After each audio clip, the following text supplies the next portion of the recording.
Hello students, welcome to EduFunday. Today we are going to discuss a very interesting topic from your organic chemistry and from a chapter that is Organic Chemistry, some basic principles and techniques. And the topic is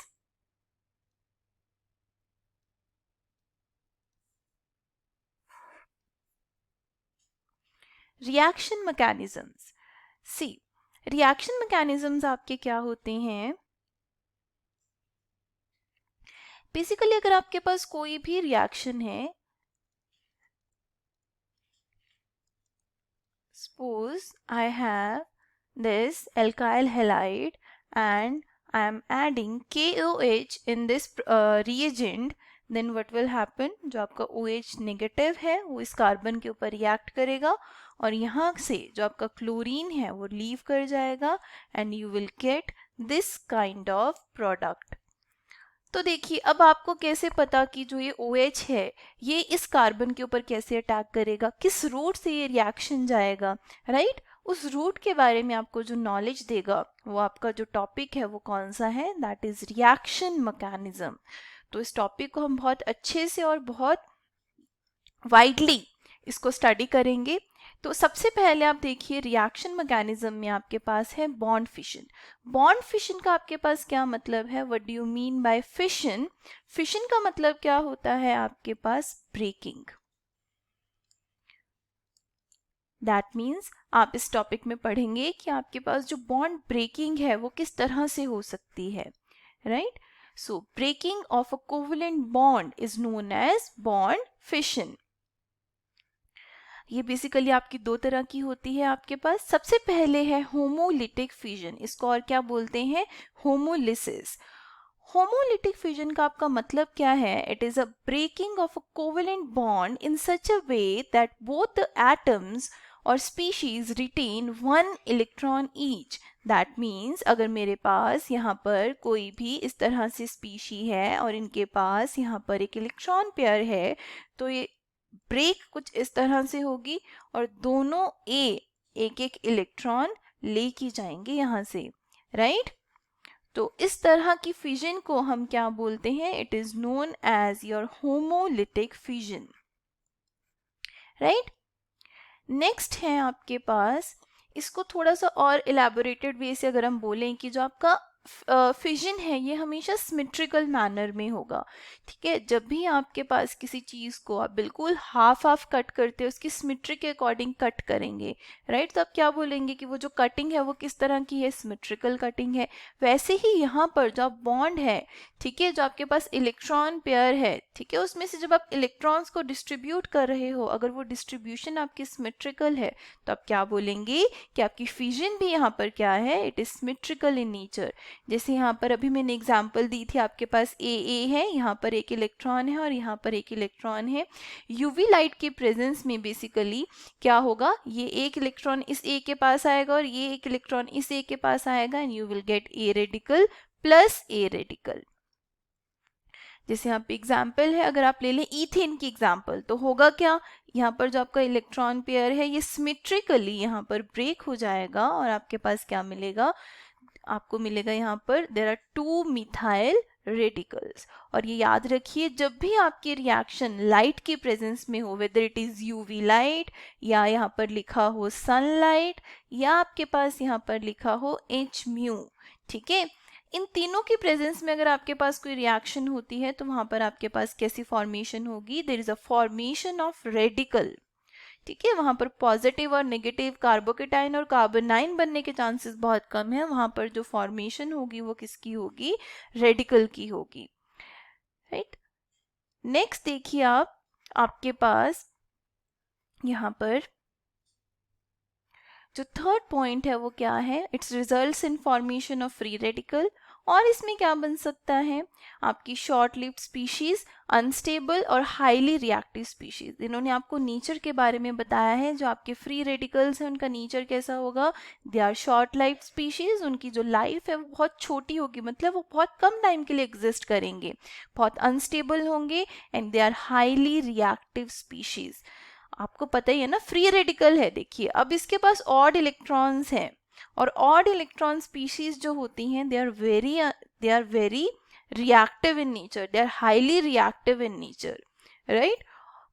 ऐसा क्यों होता है? क्योंकि देखिए अगर odd electron species है तो इसको एक ही इलेक्ट्रॉन चाहिए अपना ऑक्टेट कंप्लीट करने के लिए, राइट। इसीलिए ये ज़्यादा रिएक्टिव होती हैं और जल्दी से चाहती हैं कि कहीं से एक इलेक्ट्रॉन इनको मिल जाए। नेक्स्ट है आपके पास they take place in the presence of UV light, high temperature, peroxide और sunlight।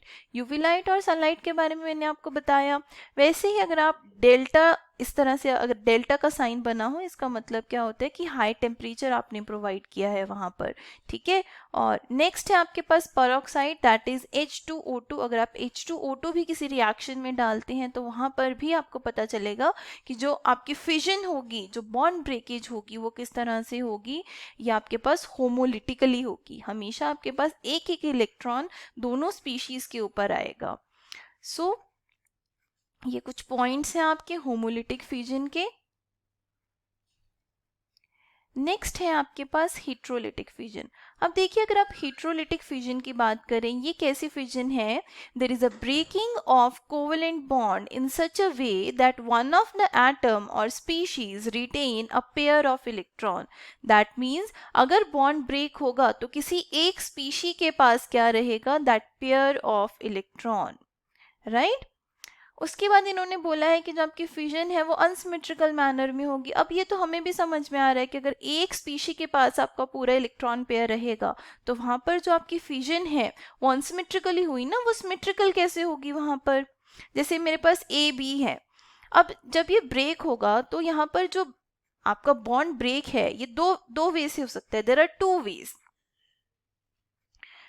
फर्स्ट में क्या हो सकता है कि आपका जो पूरा इलेक्ट्रॉन पेयर है वो कौन ले जाए? आपका बी ले जाए और यहाँ पर क्या बन जाए? B negative. एंड यहाँ पर क्या फॉर्मेशन हो जाए? There is a formation of a positive. Second case में क्या पॉसिबिलिटी है कि ए आपका जो इलेक्ट्रॉन पेयर है वो अपने पास रख ले और यहाँ पर क्या बन जाए? ए नेगेटिव, और साथ में आपके पास क्या बन जाए? B positive, right. तो अगर आप ध्यान से देखेंगे यहाँ पर क्या हो रहा है कि आपका कोई एक एटम या एक स्पीशी पूरे इलेक्ट्रॉन पेयर को रिटेन कर रही है, राइट। यहाँ पर बी नेगेटिव के पास है, यहाँ पर ए नेगेटिव के पास है। यहाँ पर पोलर सॉल्वेंट क्यों डाला गया है? क्योंकि पोलर सॉल्वेंट की प्रेजेंस में ही ये जो बॉन्ड है ये ब्रेक होगा। पोलर जो आपका सॉल्वेंट है वो इस मॉलिक्यूल को एक्साइट करेगा सो दैट ये अपना बॉन्ड क्या कर ले? यहाँ पे ब्रेक कर ले। और जो ये नेगेटिव चार्ज है किस स्पीसीज के ऊपर आएगा? आपको कैसे पता चलेगा कि किसके ऊपर नेगेटिव है किसके ऊपर पॉजिटिव है? Depends upon the electronegativity of your given elements. Like अगर मेरे पास है यहाँ पर CH3Cl तो मुझे पता है कार्बन और क्लोरीन में क्लोरीन की इलेक्ट्रोनेगेटिविटी ज़्यादा है तो ये इलेक्ट्रॉन्स लेके जाएगा एंड यहाँ पर क्या फॉर्म होगा? CH3 positive and Cl negative. वैसे ही अगर आपके पास CH3Na हो, ठीक है, सोडियम है, मेटल है, कार्बन नॉन मेटल है, तो इलेक्ट्रॉन्स किसके पास आएंगे? कार्बन के पास आएंगे और यहाँ पर क्या बनेगा? Na positive. तो it depends upon the electronegativity of the bonded atoms. जिसकी इलेक्ट्रोनेगेटिविटी ज्यादा है उसके ऊपर नेगेटिव चार्ज आएगा, राइट। नेक्स्ट है आपके पास it results in the formation of ions. Obviously अगर आपके पास देखिए अनसिमेट्रिकल बॉन्ड ब्रेक होगा, एक नेगेटिव और एक पॉजिटिव चार्ज स्पीशी बनेगी, दैट मीन्स वहां पर क्या होगा? There is a formation of ions.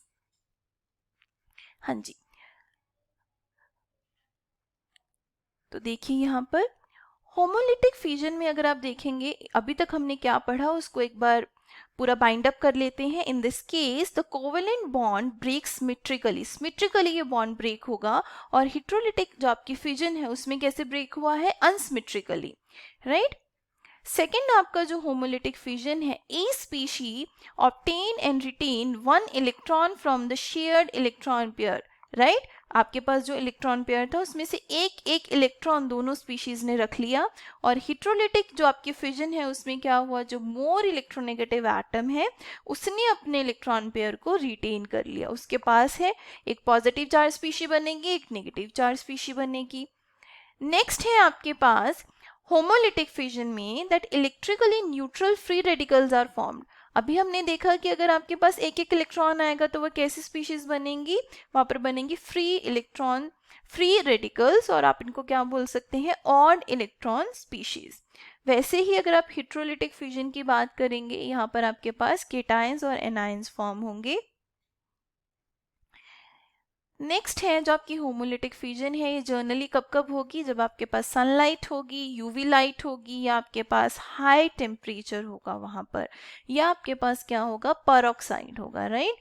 और हिट्रोलिटिक फ्यूजन में आपके पास क्या है, ये आपके पास कब होगी, in the presence of polar solvent. जो पोलर सॉल्वेंट है लाइक H2O, ये क्या करेगा, आपके बॉन्ड को पोलराइज करेगा। जैसे CH3Cl है, आपके पास HOH है, यहाँ पर नेगेटिव चार्ज होता है, यहाँ पर पॉजिटिव, यहाँ पर नेगेटिव, यहाँ पर पॉजिटिव। तो इस तरह से जो ये आपका OH है वो क्या करेगा, आपके मीथाइल को अट्रैक्ट करेगा, और जो H पॉजिटिव है वो Cl को अट्रैक्ट करेगा, और इसके बॉन्ड को क्या कर देंगे, वीक कर देंगे। और आफ्टर सम टाइम क्या होगा, आपका ये बॉन्ड ब्रेक हो जाएगा, right. So thanks for watching. I hope this will clear your doubt. Thank you.